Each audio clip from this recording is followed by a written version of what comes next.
unto Esther the queen. And Esther certified the king thereof of Mordecai's name. And when investigation was made of the matter, it was found out. Therefore they were both hanged on a tree, and it was written in the book of Chronicles before the king. Okay, now this is another act of the providence of God, which will come into play later on. And in chapter 3, the first verse says, After these things, King Ahasuerus promoted Haman, the son of Hammedatha, the Agagite, and advanced him and set his seat above all the princes that were with him. Now, if you read that the way it is, it sounds like after this treasonous act was exposed, it seems like he's the one that gets the credit. But I'm going to advance to chapter 6 and read the first 3 verses so you know what it's about. People don't know it. We really don't know the reason for Haman being promoted, because in chapter 6 it says, on that night, there was a night that the king could not sleep, and he commanded to bring the book of records of Chronicles, and they were read before the king, and it was found written that Mordecai had told of Bigthan and Teresh, the two of the king's chamberlains, the keepers of the door, sought to lay hands on King Ahasuerus. And the king said, What honor and dignity hath been done to Mordecai for this? So they looked at the Chronicles, and they realized it was Mordecai who was the person that exposed this treacherous act that they were trying to do. And I'll come back to that later on, but I just quoted that to show you that this wasn't the reason that Haman was promoted. We don't know the reason he was promoted. And in fact, I read someplace where it said that this could be as much as 5 years later. It doesn't say, so we don't really know, but it does appear like it didn't happen exactly right away. So, verse 4. Okay, I'm going to read all of chapter 3, 4, and up to the 5th verse and 5. Starting with verse 3. Then the king's servants, which were in the king's gate, said unto Mordecai, Why do you transgress the king's commandment? Because the king's commandment was, I guess, verse 2 I should have started that. And all the king's servants that were in the king's gate bowed and reverenced Haman, because he was promoted, For the king had so commanded concerning him. But Mordecai did not bow, nor did he give him reverence. He was going to only reverence God. Then the king's servants, which were in the king's gate, said unto Mordecai, Why are you transgressing the king's commandment? Now it came to pass, when the king's servants spoke daily unto him, and he hearkened not unto them, that they told Haman to see whether Mordecai's matters would stand, for he told them that he was a Jew.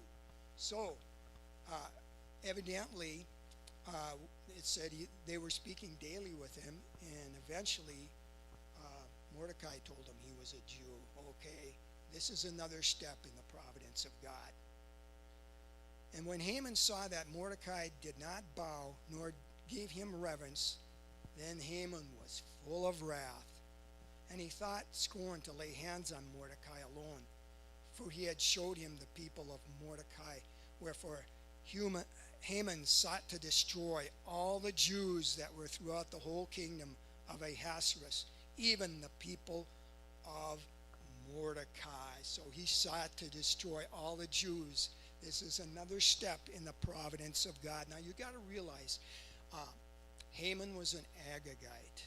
Okay, if you remember in the days of King Saul, he was ordered to kill King Agag, okay, an Amalekite.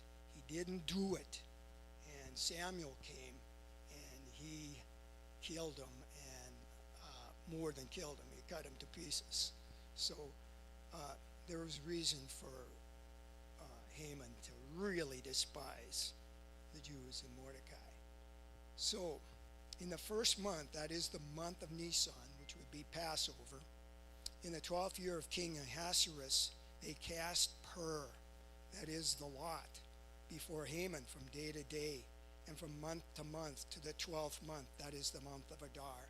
Okay, they cast lots during Passover, and 11 months later, that's when they were going to destroy the Jews.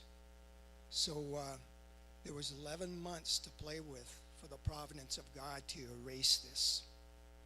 And Haman said unto King Ahasuerus, there are certain people scattered abroad and dispersed among the people in all the provinces of thy kingdom, and their laws are different from all people, neither do they keep the king's laws. Therefore, it is not for the king's profit to tolerate them.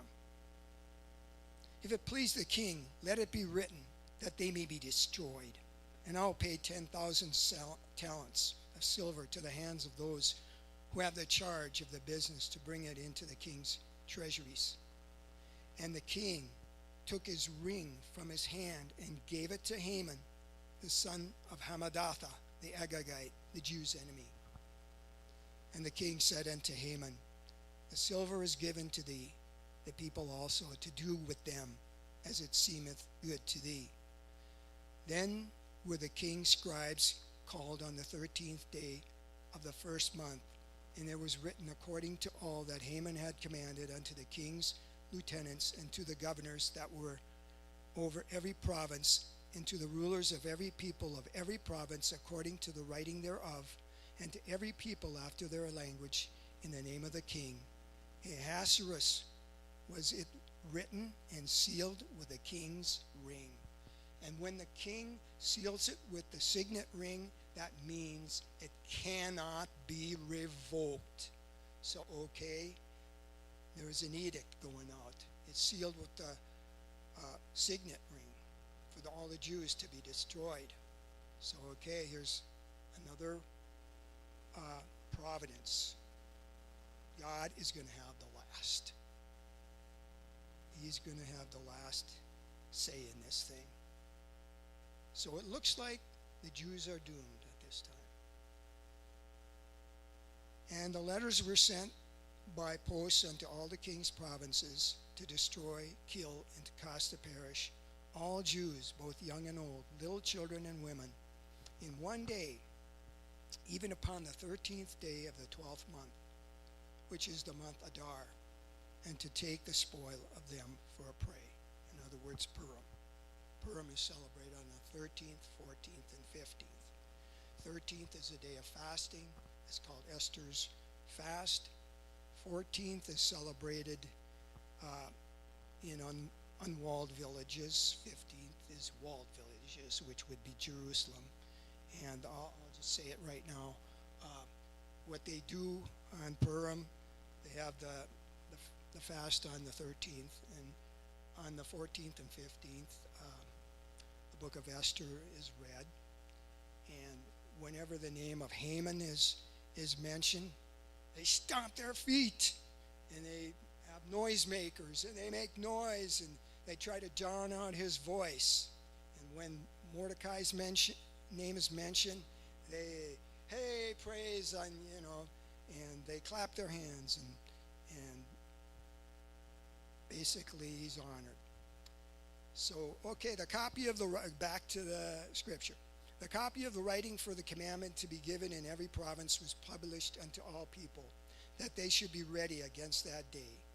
The posts went out, being hastened by the king's commandment, and the decree was given in Shushan, the palace.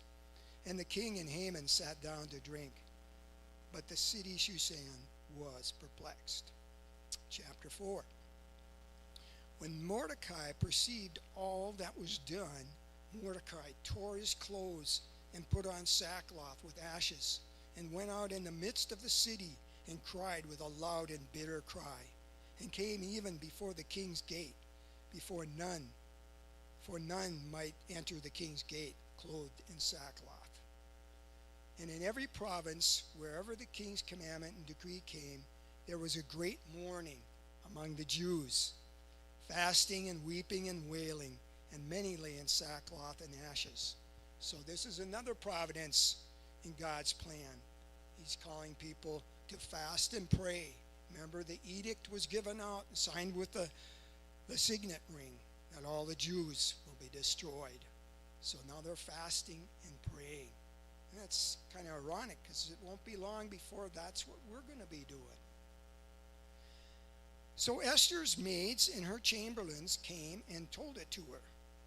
Then the queen was exceedingly grieved, and she sent raiment to clothe Mordecai, to take away his sackcloth from him, but he did not receive it.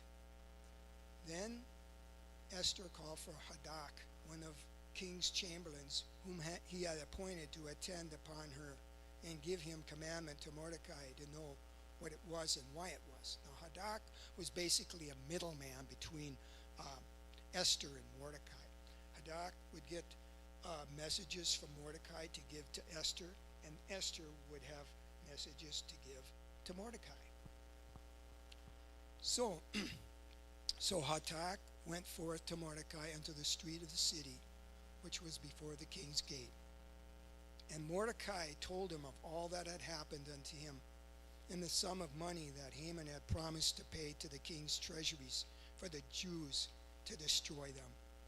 Also he gave him a copy of the writing of the decree that was given at Shushan to destroy them, to show it unto Esther, and declare it unto her, to charge her that she should go to the king to make supplication unto him, and make requests before him for her people. And Hatak came and told Esther the words of Mordecai. Again Esther spoke unto Hatak, and gave him commandment to Mordecai.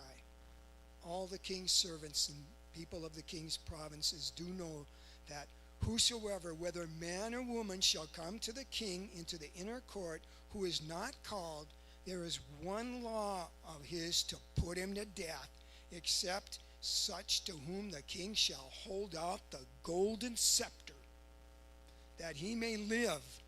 And not only that, I haven't been called to come into the king for 30 days.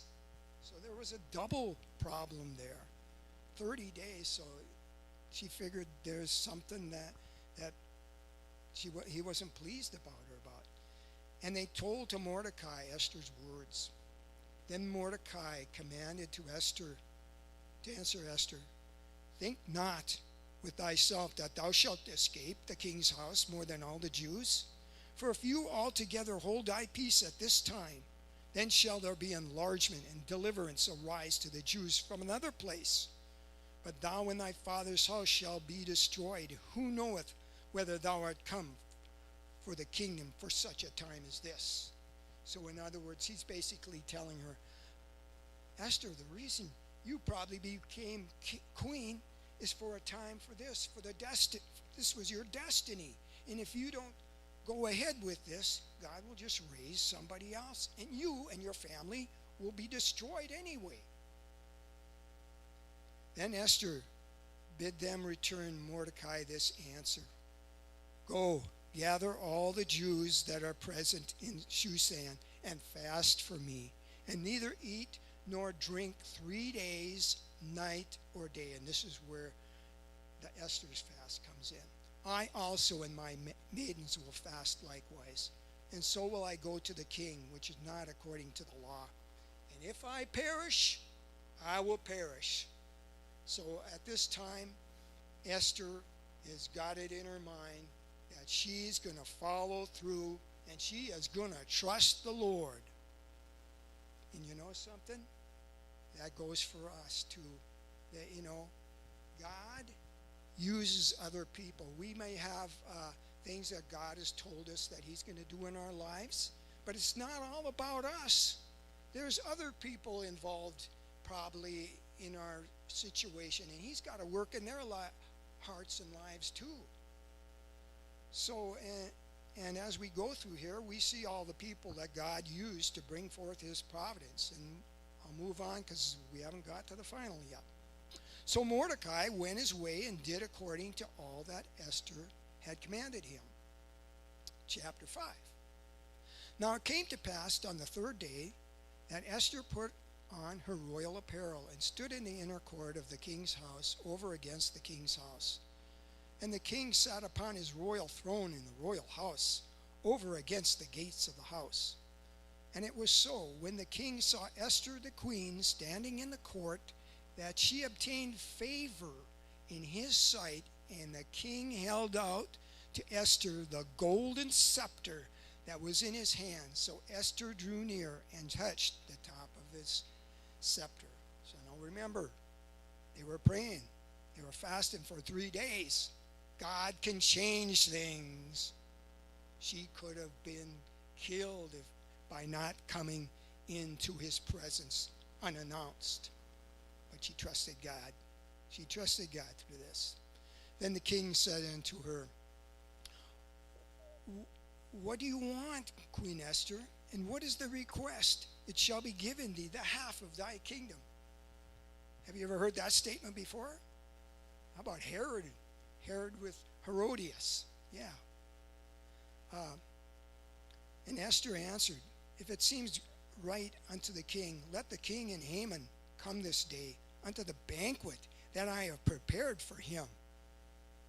And notice, she didn't tell the reason. Yeah, you know, she was using wisdom. Just because God tells you something doesn't mean you go out and tell everybody about it. There's, you know, that's what you call wisdom. So then the king said, Cause Haman to make haste, that he may do as Esther has said. So the king and Haman came to the banquet that Esther had prepared. And then he asked her again, what do you want? And in verse 8 she says, If I have found favor in thy sight of the king, and if it please the king to grant my petition, to perform my request, let the king and Haman come to the banquet that I shall prepare for them, and I'll do tomorrow as the king hath said. So then Haman went forth that day joyful with a glad heart. But when Haman saw Mordecai in the king's gate, that he did not stand up for him or move for him, he was full of indignation against Mordecai. I could just see him. He's joyful thinking that he's going to be blessed, and all of a sudden there's Mordecai, and he's, oh, that dirty bum, you know. I could see the smoke coming from the top of his head. So he went home, and he told his friends and his wife about all the glory of his riches and everything that's good, all the promotion the king gave him. But as long as I see Mordecai, I am not fully pleased. So then in verse 14, then Zeresh's wife and his friends said unto him, Let a gallows be made of 50 cubits high, and tomorrow speak unto the king, that Mordecai might be hanged thereon. Then go merrily to the king and to the banquet, and the thing pleased Haman, and he caused the gallows to be made. So okay, they're going to make gallows. So here's another point in the providence of God. So okay, I'm going back to the first 3 verses in chapter 6. The king could not sleep, and he remembered Mordecai, who exposed the traitors. So remember, Haman's going to come to the king that very day. But king, before that happened, he couldn't sleep. The sleep was taken from him, and he was wondering what kind of honor was given Mordecai. When they searched the Chronicles, and it was found out that he was the one that exposed that treasonous act. And so it says, and then Haman comes into the court. You know, he's thinking he's going to tell the king that, hey, we need to hang Mordecai on the gallows. But the king, he didn't allow Haman to get the first say in this matter. So it says Haman came in, and the king said unto him, Haman came in. He's ready to say, hey, let's hang Mordecai. But the king said unto Haman, what shall be done to the man whom the king delights to honor? Now Haman thought in his heart, to whom would the king delight to honor more than myself? So he's thinking that the king is going to honor him, and he tells him, what should happen is that the king's royal robe shall be upon him, and he shall ride on the king's horse, and one of the most noble people in the kingdom will parade him among the streets. He's thinking that the honor is going to be to him. And boy, is he in for a rude awakening, because it was Mordecai that was going to be honored. So then Haman, he had to do all that. He had to put the royal robe on Mordecai, and Mordecai was on the horse, and he paraded him through the streets.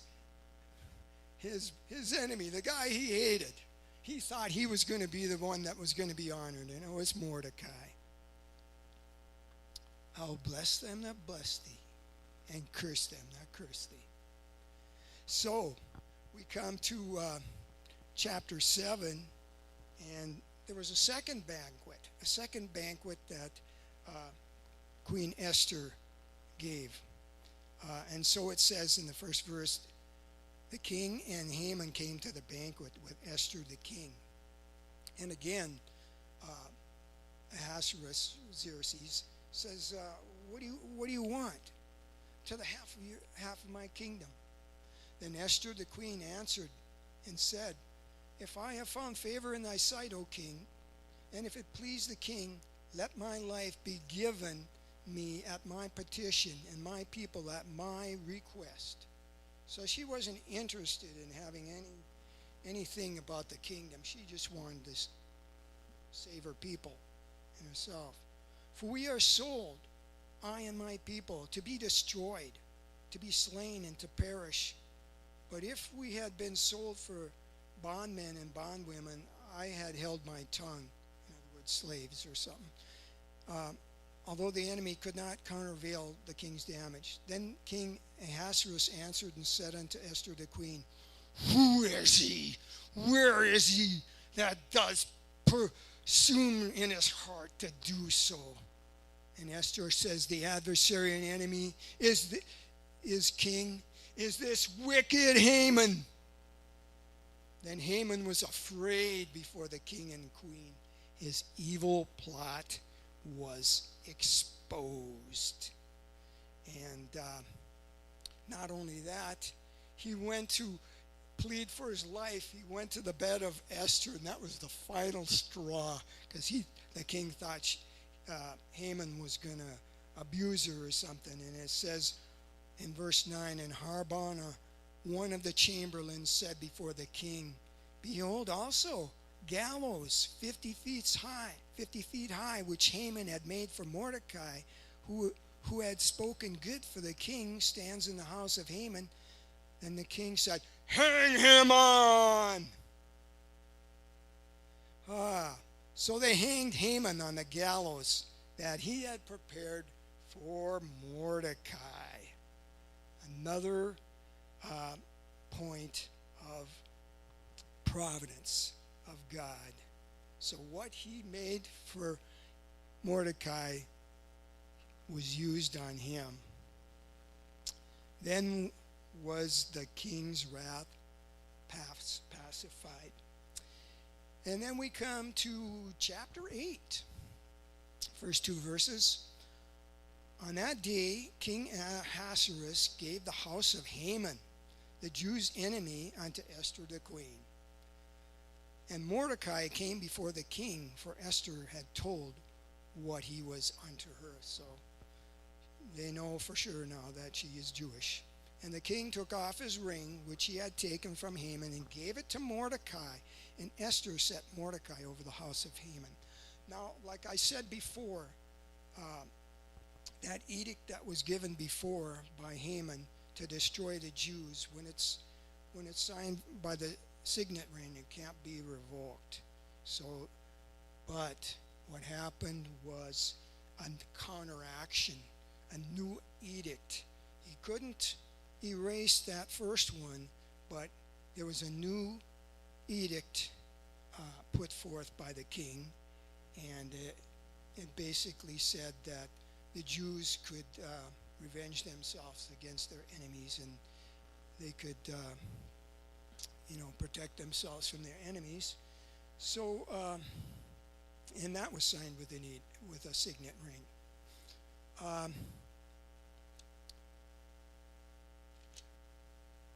Okay, verse 11. When the king granted the Jews which were in every city to gather themselves together, to stand for their life, to destroy and to slay, and to cause to perish all the power of the people and province that would assault them, both little ones and women, to take the spoil for them for a prey. And the copy of the writing for a commandment to be given in every province was published unto all people, and that the Jews should be ready against that day to avenge themselves on their enemies. So, okay, here we know another point in the providence of God.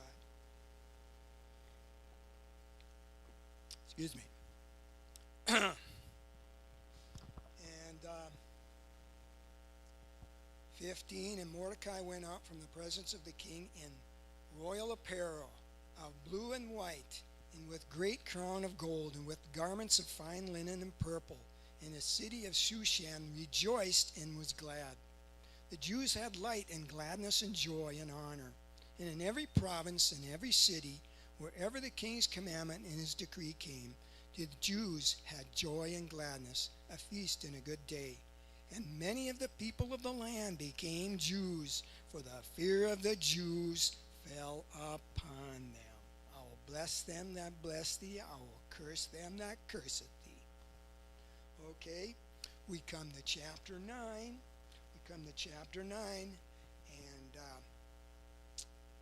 And basically the chapter 9 speaks of all the people that they avenged themselves on, and it talks about all the people that they killed and slain, and it also talks about the establishment of Purim, which would be adhered to yearly in the month of Adar. So, but there's a couple things that are really, first in verse 10 it says the 10 kings of Haman, the son of Hammedatha, the enemies of the Jews, were slain. Okay, they were slain in verse 10. But then we go into verse 13, and it says, Esther says, if it please the king, let it be granted to the Jews which are in Shushan to do tomorrow also according to the day's decree, and let Haman's 10 sons be hanged on the gallows. Okay? Now, why would this happen? They were slain in verse 10, and now they're going to be hanged in verse 13.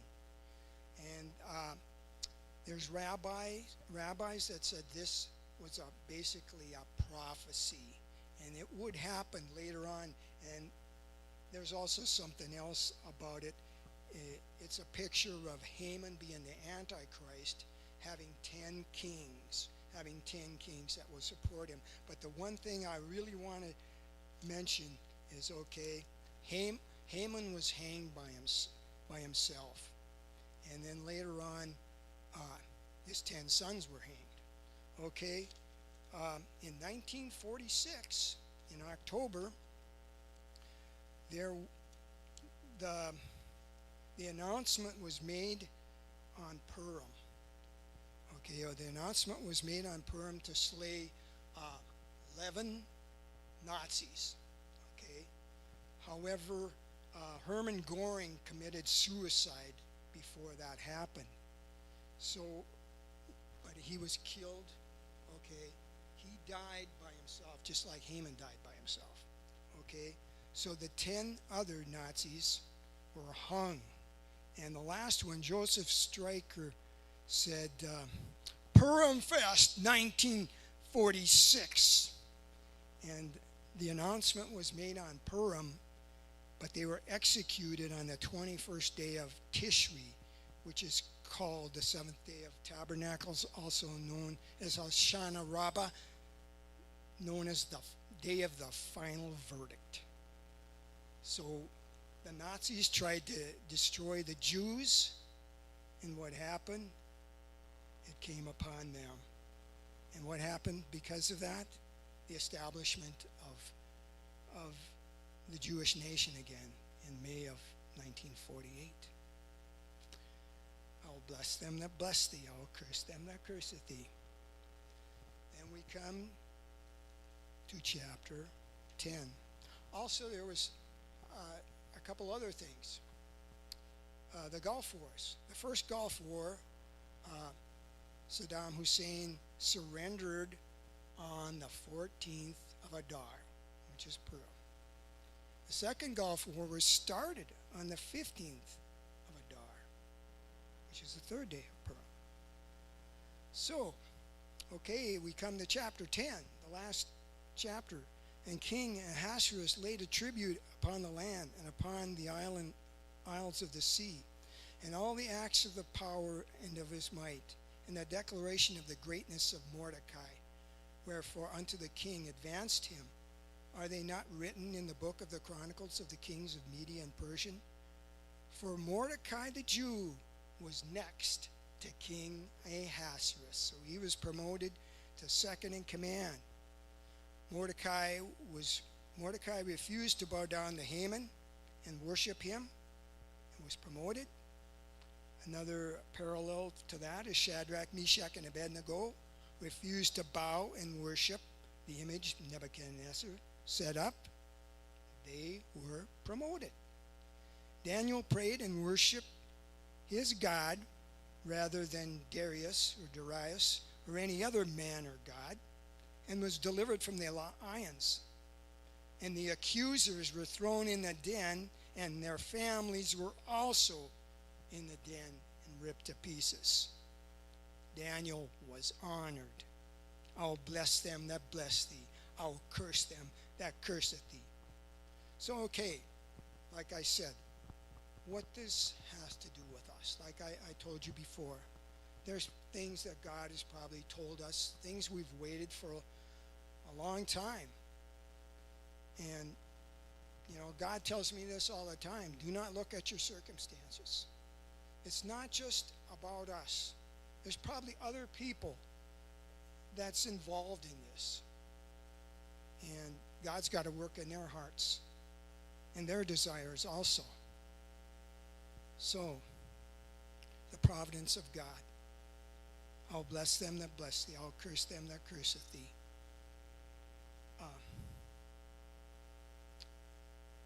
Let us trust in the Lord.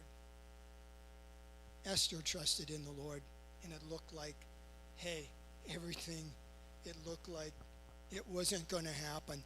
There comes things in our lives where we have no other alternative but to trust in God. That's the only way it's going to happen, and that's the way it happened here in the book of Esther. They had to trust in God.